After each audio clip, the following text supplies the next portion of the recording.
Hello friends, நம்ம இன்னைக்கு பார்க்க போகிற வீடியோ பார்த்தீங்கன்னா தீராத சளி குழந்தைகளுக்கு இருந்துச்சுன்னா அவங்களுக்கு இந்த நண்டை எப்படி தட்டி கொடுக்கறது அப்படின்ற வீடியோ தான் பார்க்க போகிறோம். இப்போ இந்த நண்டு நம்ம வயலில் பிடிச்சிட்டு வந்திருக்கோம். நீங்கள் கடல் நண்டை பயன்படுத்தக்கூடாது. இந்த மாதிரி கிராமத்தில் வயலில் இருக்க நண்டு தான் நீங்கள் பயன்படுத்தணும். அதில் நண்டு ரொம்பவும் பெரிய சைஸ் இருக்கக்கூடாது. இந்த மாதிரி ஒரு சின்ன நண்டாக தான் இருக்கணும். அப்போ தான் குழந்தைகளுக்கு கொடுக்கும்போது அது ஜீரண கோளாறு எந்த பிரச்சனையும் இல்லாமல் இருக்கும். அந்த நண்டோட முன்னங்கால் இருக்கு பார்த்தீங்களா, அதுதான் கடிக்கும். அதுதான் நம்ம பாட்டி பிச்சுக்கிட்டு இருக்காங்க. அதுக்கப்புறம் அதை நம்ம எப்படி தட்டி கொடுக்கறது அப்படின்றத பார்க்க போகிறோம்.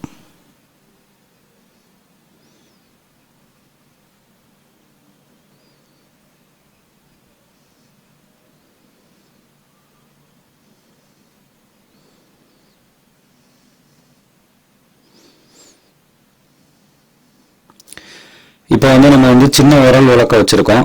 இதுல ஒரு 10 மிளகு போட போறோம். அதுக்கப்புறம் பார்த்தீங்கன்னா ஒரு 3 ஸ்பூன் சோம்பு,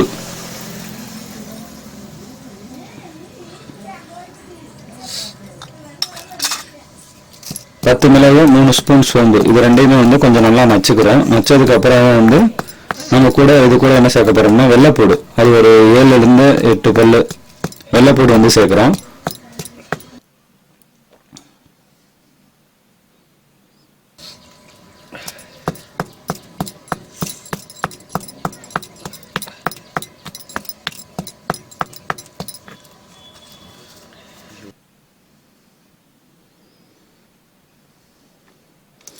வெள்ளைப்பூடு உரிக்காம போட்டாலும் ஒன்றும் பிரச்சனை இல்லை. நம்ம ஏன்னா கடைசி நம்ம நண்டு எல்லாம் தட்டும் போது நம்ம அதை வடிகட்டி தான் கொடுக்க போறோம். அதனால வெள்ளைப்பூடை நீங்க உரிச்சு போட்டாலும் வைக்கலாம், உரிக்காம போட்டாலும் ஒன்றும் பிரச்சனை இல்லை.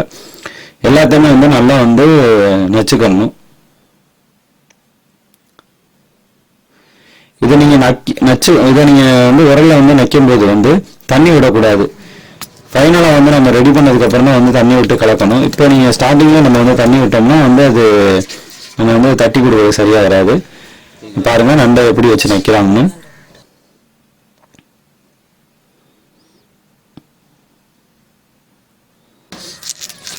பாத்தீங்கன்னா அந்த உரலோட சைஸ்ல தான் அந்த நண்டு இருக்கு.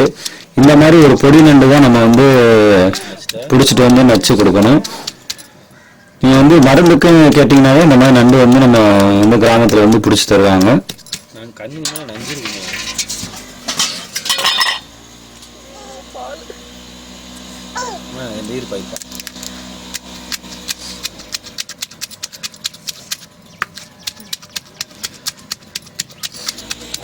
ஐயோ கண்ணுல தெரிக்குது. ஏய் டாடா டாடா டாடா இங்க வா. உனக்கு குடுக்குற வரைக்கும் எடுக்கணும் ஐடியா. குடுக்குற வரைக்கும் இருக்குமா? போதும்ல, கடைசி வரைக்கும் இருக்குமா? நம்ம தண்ணி ஒரு கிண்ணம் எடுத்துட்டு வரேன்.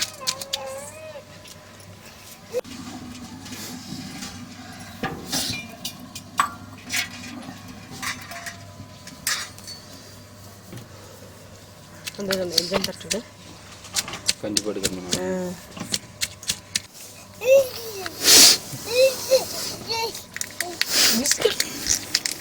பிஸ்கட் யாரா?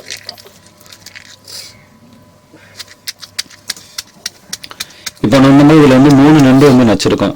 அதாவது இப்போ 1 வயசு குழந்தைக்கு நம்ம கொடுக்க போறோம். இது நம்ம குழந்தைங்களுக்கும் கொடுக்கலாம். அதாவது 8 மாசத்துல இருந்து நம்ம பெரியவங்க எவ்வளவு வயசு இருக்கவங்க வரைக்கும் வேணாலும் நம்ம சாப்பிடலாம். இது குடிக்கிறனால என்னன்னா சளி தீராத நெஞ்சு சளி இந்த மாதிரி இருக்கிறது உடனே சரியாயிடும். நம்ம பெரியவங்க இந்த நண்டு சமைச்சு சாப்பிடுவாங்க. அப்படின்றப்ப இந்த ஜலதோஷம் பிடிச்சது, சளி தீராத சளியெல்லாம் இருந்துச்சுன்னா எல்லாமே சரியாயிடும். நம்ம குழந்தைங்களுக்கு நண்டை இப்படிதான் தட்டி கொடுக்கணும். அதுக்காக தான் இந்த மாதிரி ரெடி பண்றது. இப்போ நம்ம 1 வயசு குழந்தை கொடுக்குறதா 3 நண்டு வச்சிருக்கோம். இதே நீங்க ஒரு 8 மாச குழந்தை அப்படின்றப்போ 1 நண்டு வச்சுக்கலாம். அதே மாதிரி மிளகு சேர்ந்து எல்லாமே பகுதியை குறைச்சிடணும். தண்ணி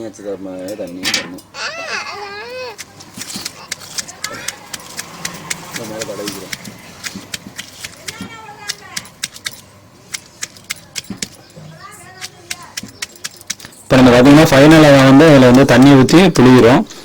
தண்ணி ஊற்றி புளிஞ்சதுக்கு அப்புறம் தான் நமக்கு இந்த நண்டு சாறு அது வந்து கிடைக்குது. இது வந்து நம்ம வந்து ஒரு டானிக் மாதிரி தான் இருக்கும். அதை குடிச்சு பார்க்கும்போது அதோட டேஸ்ட் எப்படி இருக்கும்னு பார்த்தீங்கன்னா முட்டையும் துளசியும் சேர்ந்த மாதிரி இருக்கும்.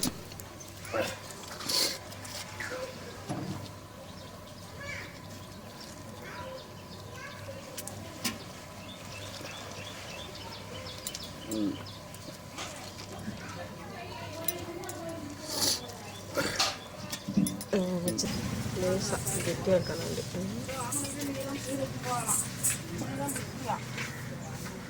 வடிகட்டன் பண்ணி ஆமாம். இப்போ வந்து நம்ம நண்டு வந்து நச்சு தண்ணி ரெடி பண்ணிட்டோம். இதில் வந்து கொஞ்சம் தண்ணி ஊற்றி கலக்கிக்கணும். ஏன்னா குழந்தைங்களுக்கு கொடுக்கும்போது வந்து ரொம்ப கெட்டியாக கொடுத்தோம்னா அது குழந்தை கெட்டியாக வந்து கொடுக்கக்கூடாது. அதனால வந்து நம்ம தண்ணி ஊற்றி கலக்கி நம்ம வந்து டானிக் எந்த மாதிரி கொடுக்குறோமோ அந்த லிக்யூட் ஸ்டேஜில் கொடுக்குறோம். முதல்ல வந்து நல்ல சுத்தமான இதில் வந்து வடிகட்டிக்கிறோம். அதுக்கப்புறம் வந்து நம்ம குழந்தைகளுக்கு கொடுக்குற சங்குல வச்சு ஒரு மூடி கொடுத்தா போதும் ஒரு குழந்தைக்கு. இது வந்து குறைஞ்சது ஒரு வயசு பையனுக்கு கொடுக்கறதுக்கு வந்து நம்ம 2 வேளைக்கு ரெடி பண்ணியிருக்கோம். இதை வந்து அப்பப்போ ரெடி பண்ணி அப்பயே கொடுத்துடணும். வச்சிருந்தோம்னா வந்து அது கெட்டு போயிடும். அவனுக்கு கொடுக்கறதுக்கு பிடிக்குமா? எந்த சட்டியை? வடிகண்ணி ஏத்த ஒரே போகுது அது ஒரு கலக்காம கிடக்கு.